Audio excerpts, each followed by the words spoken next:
What is he doing? Hey, we're looking at yes. It's 5 o'clock. How could we not? It's about 10 minutes. Only about 4 minutes. Oh, you got your date, August 27th. Your assignment today is all odds. That's good. That means you can check every answer. And our goal today is to solve absolute value inequalities. What you're looking at here are equations. What's the difference between an equation and an inequality? Yeah, what do they have instead? Yeah, they got alligator mouths. Okay. So right now we have equal signs, but our goal is to really work on greater than and less than signs. Okay. Now, believe it or not, these are algebra 1 equations. But it's been 2 years, so you probably don't remember. So let's do a word through. When I look at number 1, I see a 10 as an answer. Without even having to do a whole lot of work, when I just look at it, I'm thinking 10. Is anybody else on board with 10? 10 minus 4 is 6 after all, right? So I see 10. I see 10. 10 minus 4 is 6. I'm thinking M is 10. Now, of course, I can see 10 now, but if there were fractions or if there was more going on in here, I wouldn't just be able to look at it and see that 10. So what's the procedure? How do I show work for when things get more difficult? When I can't just see a 10? For number 1, to figure that 10 out, if I couldn't see it, I would get rid of the bars. I'm going to drop the bars and solve. So without the bars, it looks like M minus 4 equals 6, right? And then I would add 4 to solve it, and there's the 10. M equals 10. And if I was questioning that, if I wasn't real confident in it, the great thing about equations, not graphs like we were just doing, but the great things about equations is that you could always plug in and check. And if I were to check it, I would check it in the original problem, the one with the bars. So if I check this, I would do absolute value. I would put 10 in for n, m, and I'm going to check it. 10 minus 4 is 6. And absolute value just means distance. It stays positive. So 6 equals 6, checks out, box it. We got an answer. Are there any other answers that work? Anything besides 10 out there? Yeah. 2. Does 2 work? Pretty close to 2. It's almost 2. Negative 2. Negative 2. How'd you think of 2? By the window there.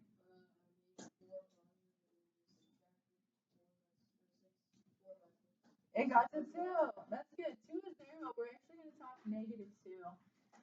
So he was looking at different scenarios, and how'd you come up with negative 2? Okay, looking at different scenarios, and I see negative 2. Now that second scenario is particularly tricky. So what it is if there was a negative 6, hypothetically, if there was a negative 6 in here, wouldn't the bars make it look positive? So what you have to do with absolute values, you have to look at the negative hypothetical situation.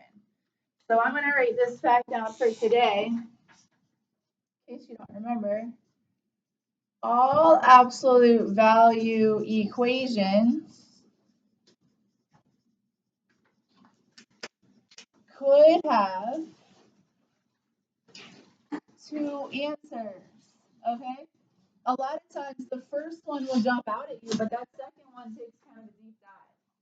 So all absolute value equations, they could have 2 answers. So in order to find that second answer, for the second answer, You drop the bars just like we did here and make the solution negative. And that way you can come up with that second hypothetical. Maybe there was a negative number in there and the bars made it look positive. So instead of m minus 4 equals 6, I'm going to do m minus 4 equals negative 6. And so when I add 4 here, add 4 here, I get m equals negative 2 as another answer. And I'm really questioning this, so I'm going to check it. The great thing is I don't make you check a whole lot in this curriculum. But if you question something, you can always check it, plug it in and see, does it make sense? So let's put negative 2 right in this original problem and question it. Negative 2 minus 4 equals 6. Well, negative 2 minus 4 is negative 6. Absolute value of negative 6 is positive 6. So this works. That checks out. Two answers. 10 and negative 2. Completely different answers. Only thing really in common. Two completely different answers. Alright. Go ahead and finish number 2 now. Up there, give me a second.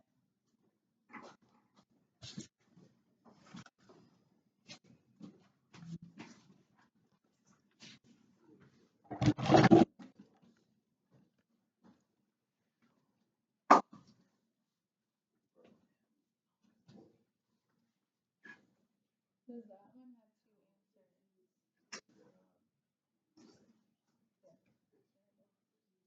Yeah.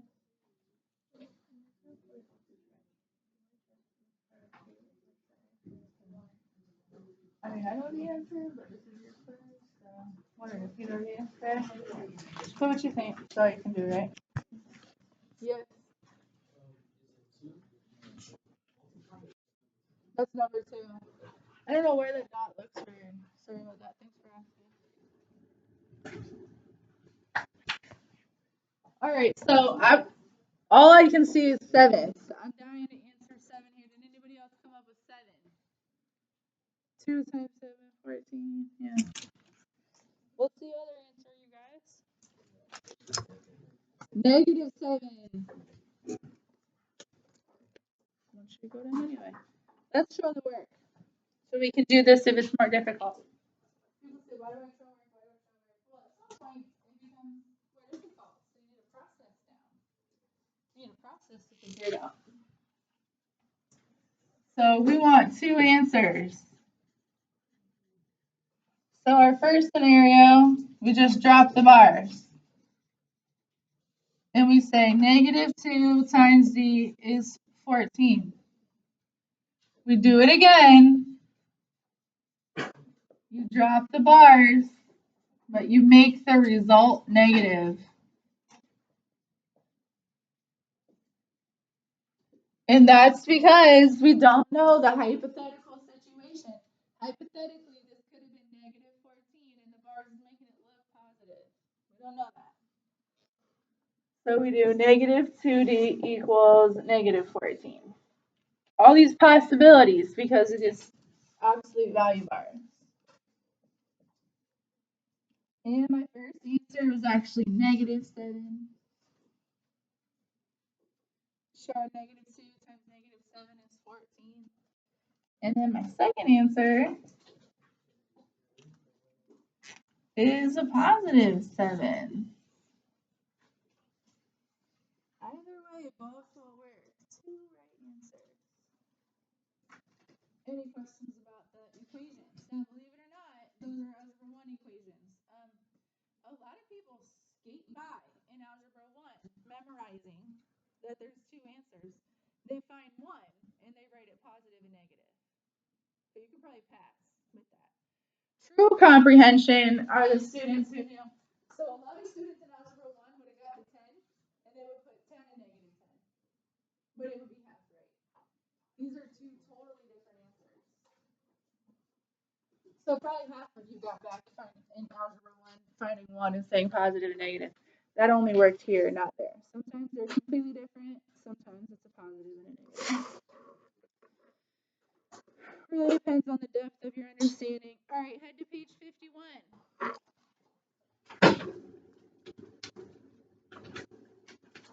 You're still in groups because of makeup work and whatnot. I mean, you're still in rows because of makeup work and whatnot. But you really are supposed to work on this with a partner. And you're supposed to kind of hash it out before I just tell you the exact steps to solve it. So you're on page 51. You're doing A through C. You're trying to figure out this guy. I'll give you some time.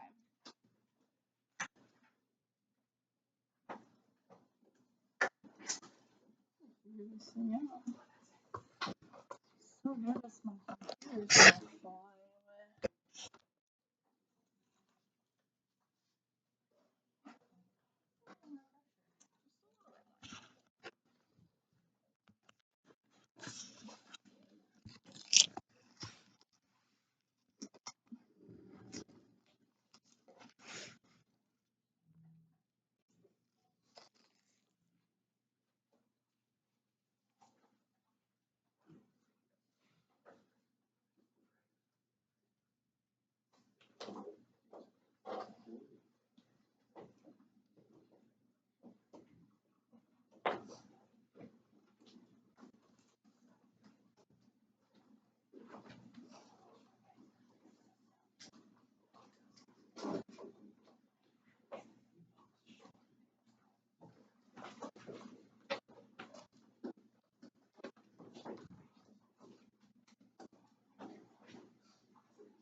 Yeah.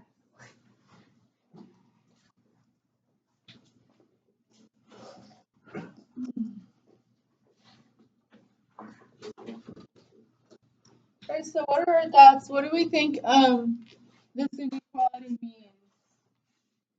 The absolute value of x plus 2 is less than or equal to 3. What are your thoughts here? Well, what does it mean? Any ideas? So far?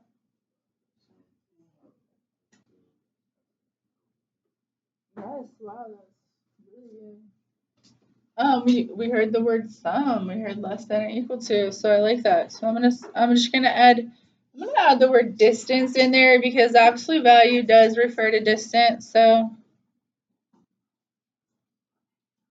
here we go. The distance of the sum of x and 2 is less than or equal to 3 units from 0.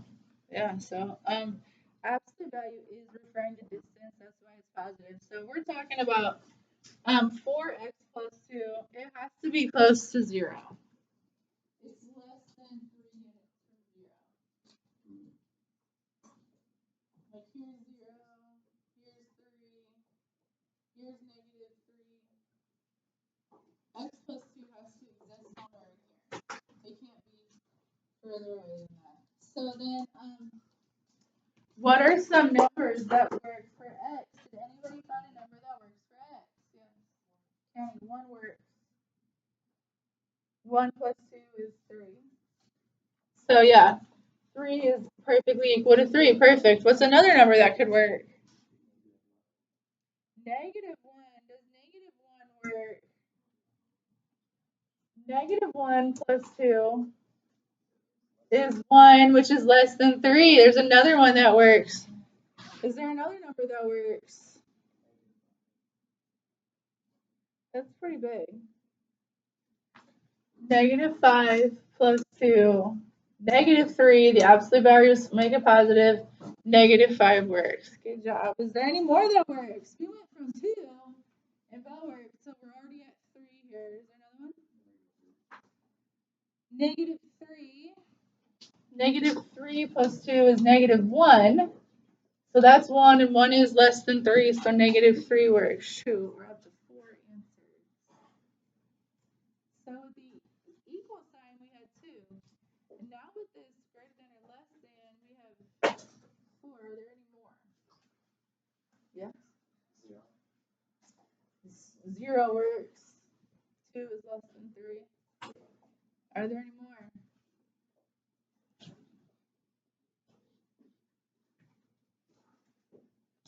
Any more? Yeah. Negative 4 plus 2 will be negative 2. Negative 4 works. Are there any more? Yes? Anything what? Anything under 1. Yes, so we're looking at numbers less than 1.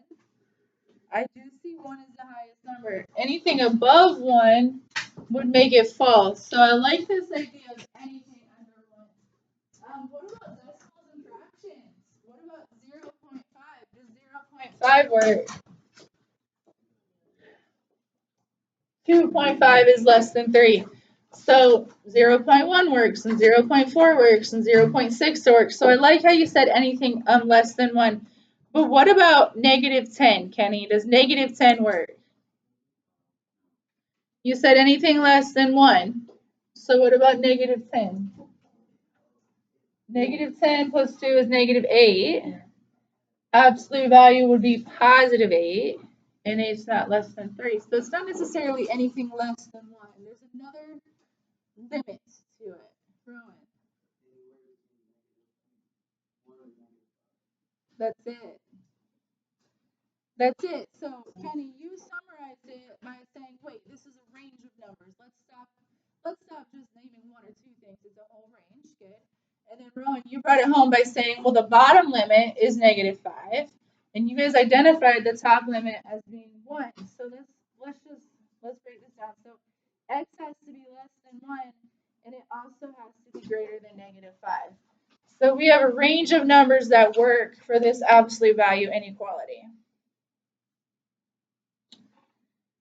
So good. Now I want to give you a heads up that I'm going to be looking for this written in our more advanced way in our interval notation.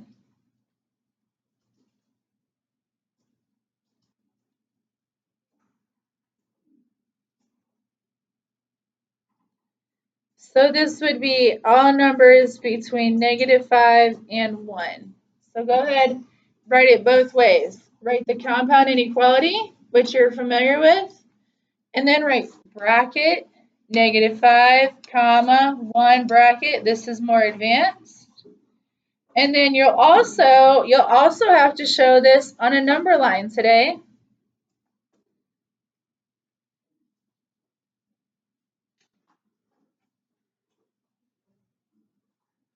You guys, what do we need to use here? Do we need open circles or closed dots? Closed dots, because we're possibly equal to. It's anything, oh, I went too far, from -5 to 1. All right, guys. The problems are going to get more complicated. All right, this one was kind of, we're dealing with the number 3 and 2, right? We were able to kind of talk this through. So when things get longer and more complicated, it's best to have some steps, a systematic approach. So let's look at the steps for this. Here they are. You can write these notes underneath your bower. This is what you do if it's too hard to look at and figure out. If there's fractions, for instance. If they put a whole bunch of extra operations in there. If it's negative upon decimal, and you can't look at it and see what makes sense. Here's some steps that work. You don't have to write these down word for word. You can summarize it and shorten it. Just go ahead and put that away now, okay? Yeah. Put it right away. So, if you want to shorten it, for instance, number 1, I boxed this. If you don't want to write all the words, this is like the main idea for step 1. Isolate absolute value bars. So if there's other numbers, sometimes there is, sometimes there isn't. If necessary, move all the other numbers around so that the absolute value bars are alone. That's your step 1.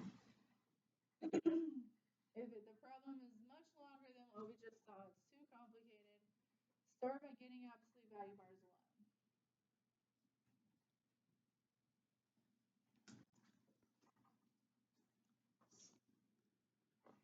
Then you set up your 2 problems.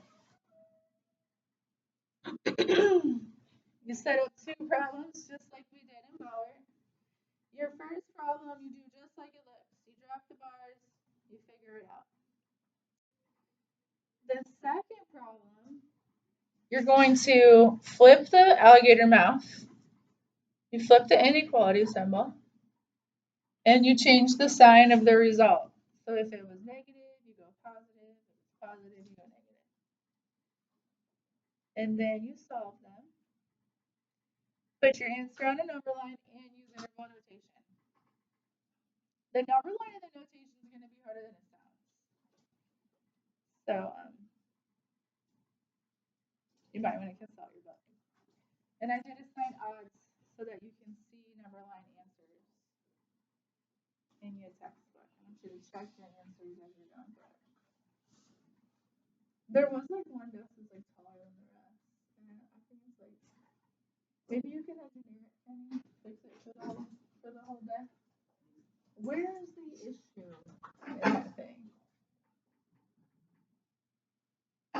It's like, okay, so it's right where it's like slightly higher than that. I should switch it out maybe with this one because I think only 2 people stay here all day. So if you want to stay here, you can switch this out and write your time something here. If you don't, you don't have to. It's almost good period. I just said that. It's really cool.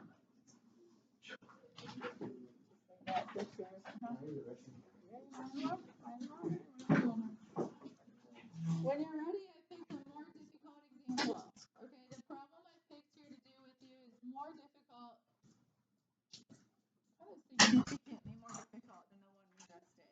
Okay, I don't want to just show you easy problems and then you get home and you're like, well, this is way harder than in class, right? People hate that. So when you're ready, we're going to jump to page 55. And we're going to do number 7, which is going to require quite a bit more steps than the explore problem.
step. There we go.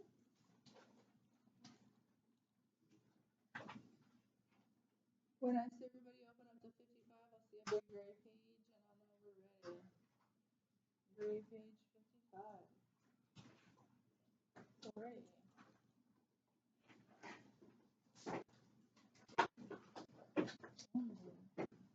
Here it is. Okay. Alright, so what makes this one more difficult? Well, there's a bunch of more problems, a bunch of more numbers in it, okay? So, the step one, isolate. So D plus 1 is the real work if we're trying to figure out the variable.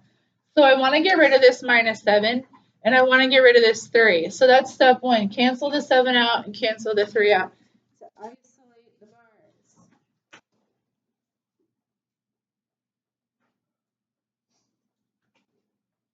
You know what I like to do? I like to put a multiplication dot in.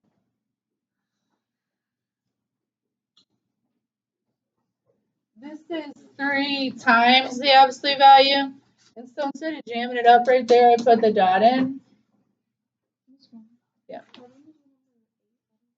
you want. Yes, you have plenty of room. So far right now in this, we're just doing number 7. You can use the gray area. Okay, so to isolate, I'm going to put a line in where the inequality is. I'm going to start by adding 7. And then I have 3 times the absolute value of D plus 1 is greater than 5.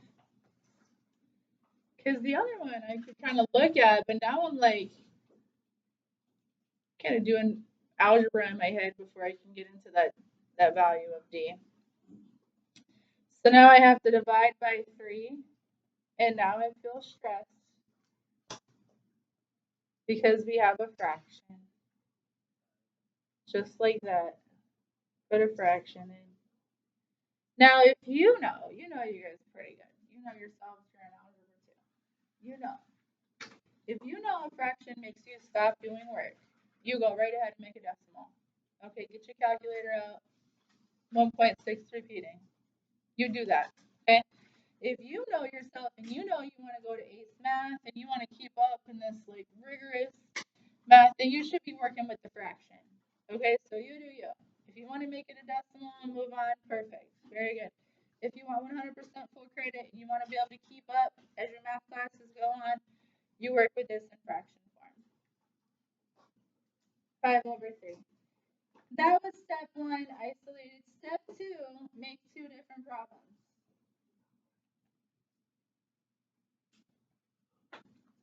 All right, in the first problem, we're going to drop the bars and keep it exactly the same.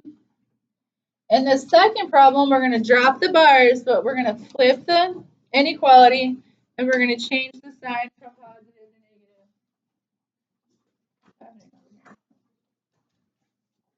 So I got D plus 1 is greater than or equal to 5/3. And my other one will be D plus 1 is less than or equal to negative 5/3.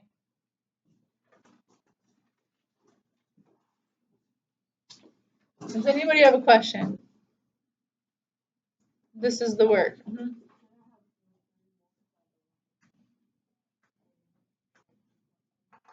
No, first, so a couple things.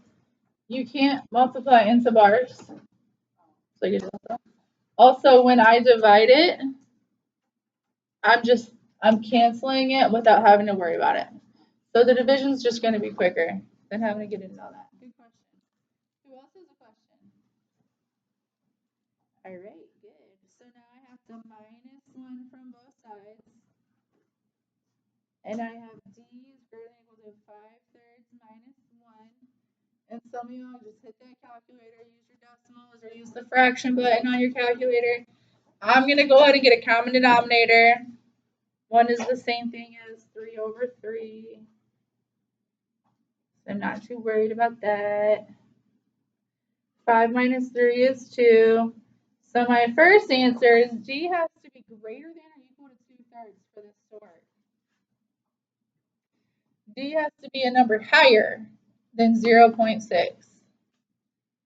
So how would I show that using interval notation? That would be bracket 2/3 through infinity. So this is one of my ranges. It's going to be from 2/3 up to infinity. And this is what's brand new to you, right? If you feel like, oh, this all looks familiar, and then here you're like, what? That's because that's new. The rest of the stuff's all kind of, yeah. I think I've done that before. Okay. Subtract 1. What's that?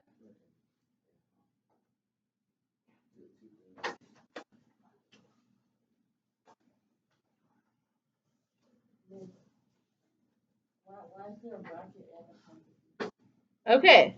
The infinity sign always gets a parenthesis.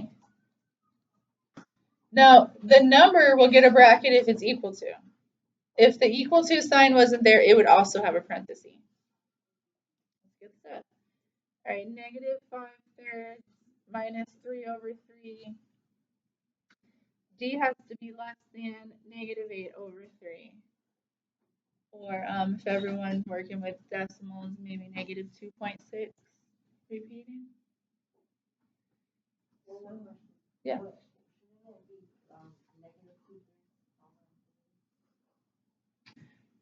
Okay, so this one was positive, minus 1.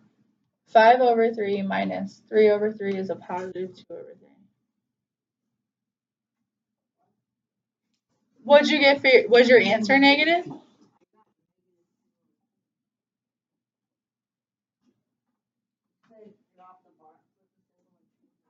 Oh, that's for the second problem. Did you do the first problem? Yes, so you do it once, just like it is, and then you do it again, flip the symbol, make it negative.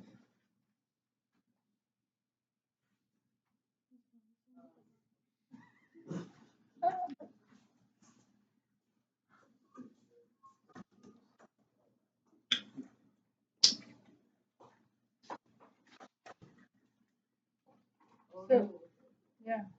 And maybe you want to do it again with decimals, or maybe you want to do it again doing the work in your calculator. Maybe it'll track better. All right, this says D is every number less than this. So that means D is going to hit negative infinity. And it's going to go up through negative 8/3 and stop. Let's not box that.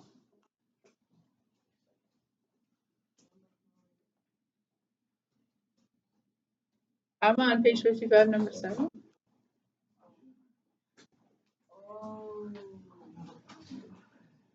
Okay. Now, the number line for this is a little tricky. Let's show a number line.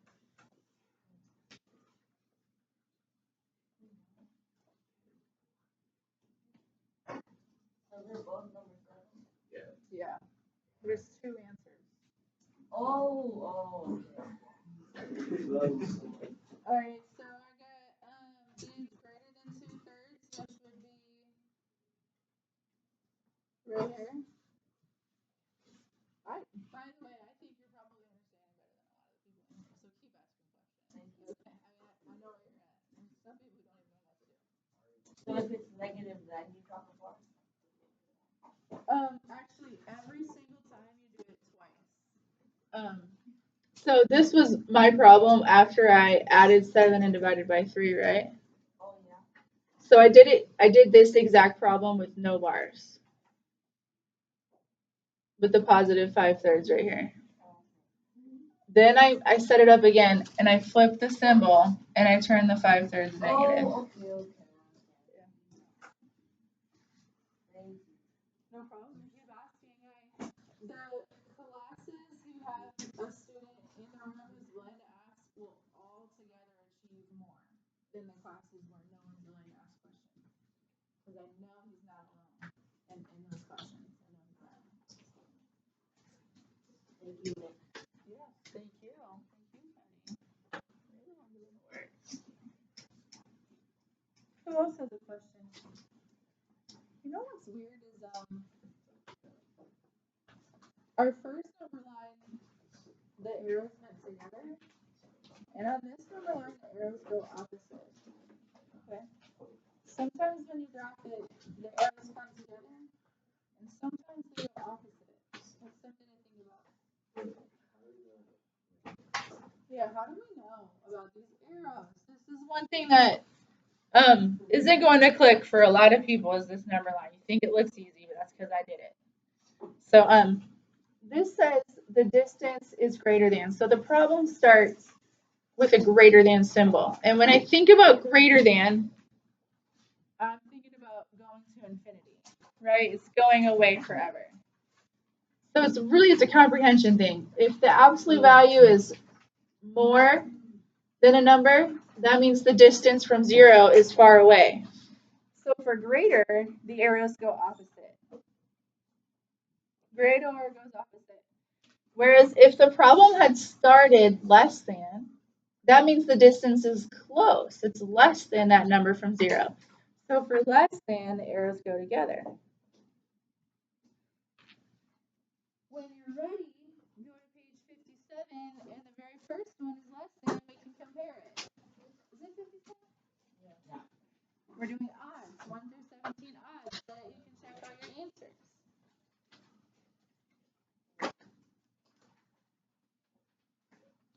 Like I said, most of these problems are going to be shorter than the one I just did. I, on purpose, did a very challenging one with you.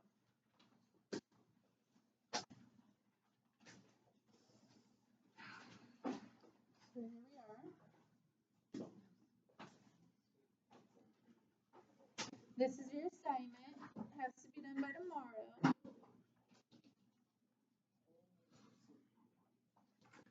Check out your answers in the book.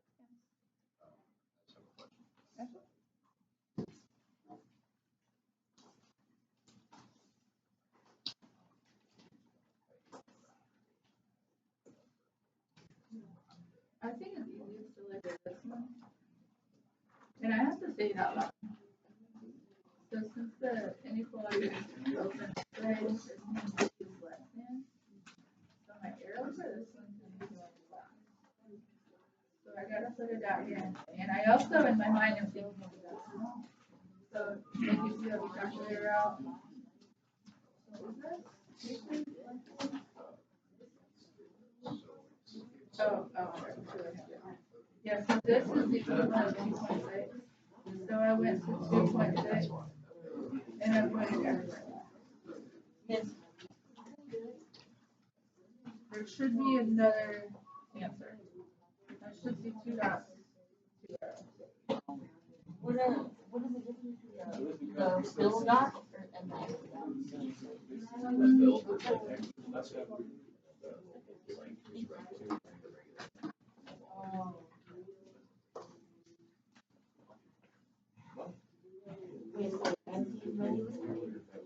for these symbols, you want to do open circle.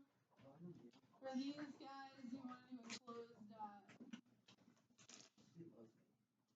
Why would it be going both ways? Open circle just means it's not equal to it. No, on the line. Like where there's a line and the arrow. Yeah.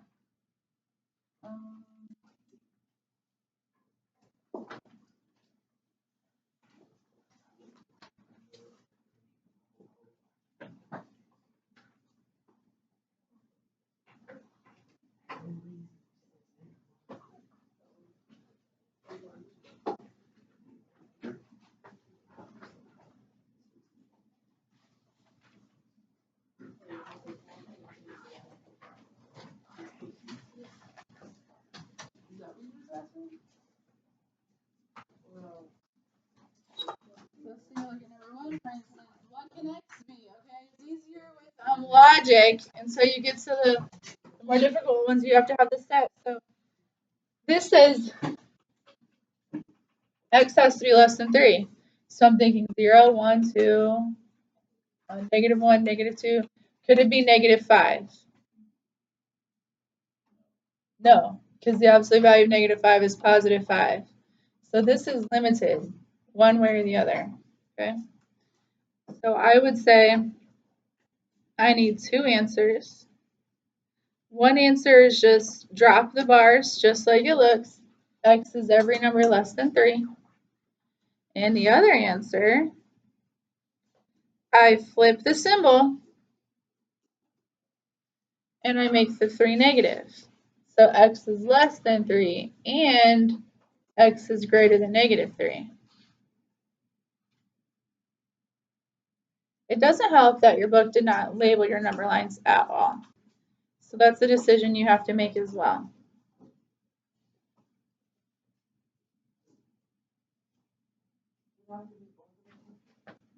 Yeah. I'll be back here in a second. Okay, so to show that x is less than 3, this would be an open circle right at 3, and my arrow goes less. X is less than 3. That's my first one. Also, x is greater than negative 3, so I have an open circle at negative 3, and I'm going higher. Now, these ones meet in the middle, because x has 2 limits on it. It can't be higher than 3, and it can't be less than negative 3. So these are meeting.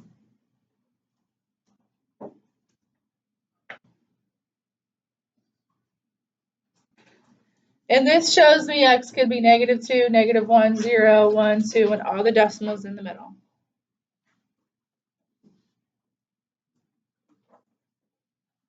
And then my notation would be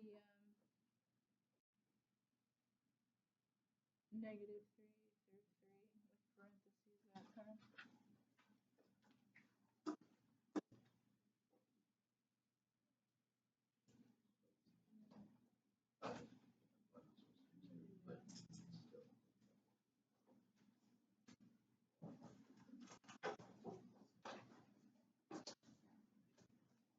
Wait, where are you? This is 4.5.